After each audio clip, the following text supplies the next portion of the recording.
So there is a visceral and raw quality to the cut which really elevates it above, should we say, other movies of its subgenre. Orlando Bloom plays the boxer. Literally, that is the name of the character. That's what he's listed in his IMDb casting list. And he is a Northern Irish boxer who ultimately had his shot. You see that in the first 5 minutes. There's some visceral boxing sequences. Bloom is clearly committed to the role, and then it cuts to 10 years later where he's mopping a gym floor. His partner and himself have ploughed all their money into the gym. It's not working. Along comes this mysterious associate from the boxing era, and he's looking for, you know, a last chance saloon sort of contender, which is exactly what Bloom's character presents. The problem is he's out of shape and he won't make the cut. That is the name of the film, and this is all about weight loss and the brutal things that people do to achieve their goals. So beyond the dynamic between Katharina Balfe and Orlando Bloom as the two partners in this equation, you've also got the two-handed sort of like relationship between John Turturro's Boz and Orlando Bloom, and this sort of uncompromising trainer that sort of comes in and gets him in shape. So the cut also has psychological underlying elements which link back to the IRA, the sort of the Northern Irish elements that was so prevalent in the trouble of the 80s and the early 90s, and this comes through very much in the latter part, but primarily in flashbacks. There is an awful lot of layered stuff going on in this movie, and Sean Ellis as the director really does bring that to the fore, not to mention there are some powerful performances therein. So I'm going to be giving The Cut, which is out on streaming platforms from the 5th of September, a 4 out of 5 on the big old 5 scale. Why? Because the character construction which goes into the making of this movie and the performances are truly extraordinary. John Turturro and Orlando Bloom have a unique chemistry, as do Katharina Balfe and Bloom as well. So on the surface, Black Rabbit is essentially about a restaurant of that name. It is run by Jake Friedkin, played by Jude Law. His brother, Vince, who is played by Jason Bateman, is out of the picture in the first episode. And then once he comes back into the picture, back into the frame, things start to spiral out of control, and the thriller elements of this series really kick into gear. The great thing about Bateman in the role of Vince is the fact that he really does sell it to the audience as being this everyman who's just trying to do the best thing he can, obviously has these epiphanies, and then realizes that maybe, you know, the tide needs to turn, he needs to change, he needs to grow up. On the flip side of that, you've got Jude Law playing his brother Jake, who seems on the surface to have everything together. He's got the clothes, he's got the car, he has the connections, and he is very much the face of Black Rabbit. But beneath the surface, he is also spiraling out of control, and slowly but surely the series reveals how ultimately these brothers are incredibly similar, however different they may consider themselves to be. So for my mind, Black Rabbit is near perfect. I say near perfect, which is why I'm going to be giving it a 4.5 out of 5 on the big old 5 scale. There is chemistry, there is kudos, there is thrills, and there is drama, and there's real like human trauma which goes into this limited series, and it's the performances and it's the construction and the way that Zach Balan has put this story together, as well as the actors and the ensemble and the way they bring it to life. The thing about Only Murders in the Building is the fact that it's never about the murder. It's never about the person in the body bag. It is about the characters. It's the way they interact. It's the way they are interdependent, and the way the story unfolds within the confines of the Arconia. Creators Steve Martin and John Hoffman are always put character in the story first. Mabel, Oliver and Charles have always been the central trio, but what you get with season 5 is an expansion of that. So season 5 introduces various elements, other characters who have been supporting up to this point get a, shall we say, a larger slice of the pie. So I think the only thing that Only Murders in the Building season 5 gets wrong is it really tries to extend itself a little bit too much. It starts to get into social commentary territory. with regards to Christoph Waltz, with regards to Renee Zellweger and Logan Lerman, who come in as very specific characters in this show. I'm not going to let the cat out of the bag. I'm not going to give away too much about their involvement in the show. It is pivotal. It does have a dramatic impact, but ultimately I feel it's a bit of a misstep. So I'm going to be giving Only Murders in the Building Season 5 a 4 out of 5 on the big old 5 scale. Normally it would get a 5, but as I said, there is a fundamental misstep in there, in my opinion, that feels, and it feels quite jarring, and it also feels forced for the first time. So The Roses is about the disintegration of a marriage between Ivy, played by Olivia Colman, and Theo, played by Benedict Cumberbatch. Theo is an architect who loses his job, one of his buildings collapses, and Ivy is a, shall we say, a laissez-faire cook who happens to just cook excellent things, but only for her family, and she sort of turns into this burgeoning restaurant brand, and there is conflict, there is resentment, there is, a comedy of errors ultimately as things escalate. With this, what you get is Tony McNamara on poison pen duty, coming out with some of the most cutting and very British, shall we say, put downs that you've ever seen in a cinema. It is vile, there is harsh language, there is physical violence, but it's very, very funny. It's ironic, it's sartorial, it's sardonic, and there is, as I said, a tremendous amount of irony that goes into this. So there has been some talk in the British press about a specific scene in The Roses which has raised some heckles amongst people, amongst allergy societies worldwide, or at least in the UK.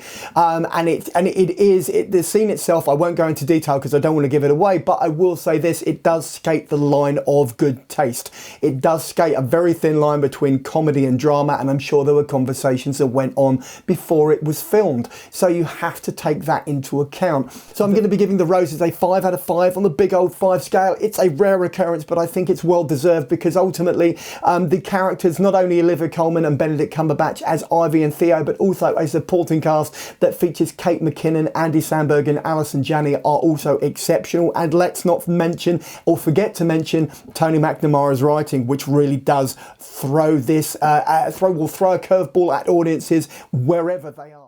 Within 5 minutes, you've already got Happy having lost his house, lost his wife, lost all his money, and he is a down and out who is basically stacking shelves in a supermarket. Through a vast coincidence of various circumstances which all come together in a really convenient way, he then finds himself able to rehabilitate his career. His driving force, his motivation is to get his daughter to a ballet school in London, which is going to cost something like $350,000. This is preposterous stuff, and this is lazy narrative at its worst on so many different levels. To be honest, the story isn't great, the construction is a little bit slapdash, not to mention ever so slightly lazy, but what does land are some of the really inappropriate jokes. Some of the slapstick, if not all of the slapstick, really works, and this movie actually goes by at a rate of knots. My feeling is that critics were unduly harsh to this particular movie. Happy Gilmore 2 didn't sound like a great idea, and maybe people went in with the wrong maybe the wrong impression of what they were getting into. This does exactly what it says it's going to do on the tin. It entertains, it is funny, it might not reinvent the wheel, and it certainly isn't his most dramatic work nor his most impressive, but what Happy Gilmore 2 does, it does very well, and it is entertaining as long as you're prepared to leave your brain at the door. So against my better judgment, I'm going to be giving Happy Gilmore 2 a 3.5 to 4 on the big old 5 scale, because it really actually only entertains. It's entertaining, it's funny in parts, slapstick really works, the story is not great, it's predictable, it really does follow a formula, but the charisma of Adam Sandler and the commitment, not to mention, as I said, the plethora of cameos which are riddled throughout this sequel, going back to characters that were in the first film, really make it work. Jackson Lamb has become this iconic sloth, super spy, the antithesis of James Bond on every conceivable level. So what we have with season 5 is the Slow Horses down a member after the loss of Marcus at the end of season 4, and everybody apart from Jackson Lamb is in mourning. So it's fair to say that the supporting cast, who have been excellent throughout Slow Horses, get more of an expanded role in season 5. Chief amongst them is Tom Brooks, J.K. Coe, who teams up with Cartwright, Jack Loudon, and they make one of the most oddball double acts you can imagine. Diana Taverner and Claude Whelan have to work closely, more closely together in the park this time round, and firefight and do a number of things. There is some comedy, there is some pathos, there is some real drama which unfolds between them. Not to mention the fact that you do have this, again, a very potentially problematic storyline which approaches terrorism, and it approaches immigration, and all sorts of different elements are thrown in there. The person who holds this all together and remains the foundation and the bedrock behind Slow Horses as a whole remains Gary Oldman as Jackson Lamb. So considering the plaudits and praise that I've piled upon Slow Horses going throughout this review, you would imagine I would be giving it a perfect score, but I'll tell you for free, it's getting a 4 out of 5, and there's a reason for that.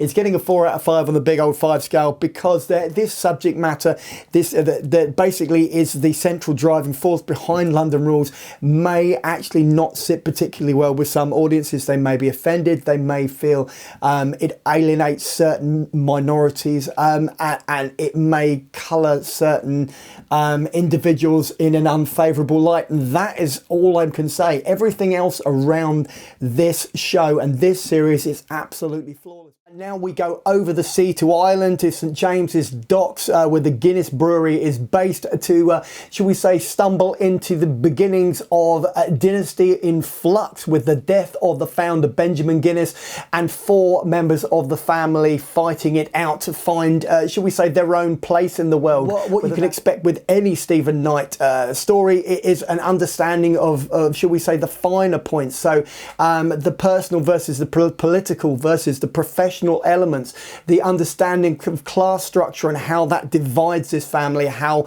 their secrets ultimately come to colour and to shape the dynasty that we know Guinness to be today. Not to mention the presence of James Norton, a James Bond in the making potentially, as Mr. Rafferty, as Sean Rafferty, the shall we say, the heavy, the negotiator on behalf of the Guinness family. But so there are a number of different components, a lot of different key elements in House of Guinness, and it really does feel like a rich and varied experience, and something you can expect Stephen Knight to deliver on time and time again. So I'm going to be giving House of Guinness a 4 out of 5 on the big old 5 scale. You would think it would get top marks if it weren't for the fact that ultimately I think that some audiences will have issue with some of the finer points of Irish politics which are addressed in this show and are quite intrinsic to the storyline.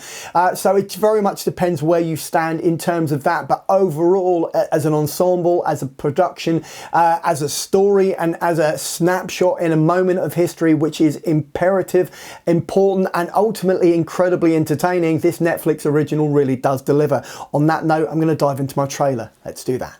And so it is, you've reached the end of another video review, this time for House of Guinness, which comes out on Netflix on the 25th of September, stars James Norton amongst others, and was created by Stephen Knight, the man behind Peaky Blinders. So this is the bit where I go, if you've liked the video, then give me a thumbs up. Failing that, you can always just drop a comment in the comment box below and I will respond.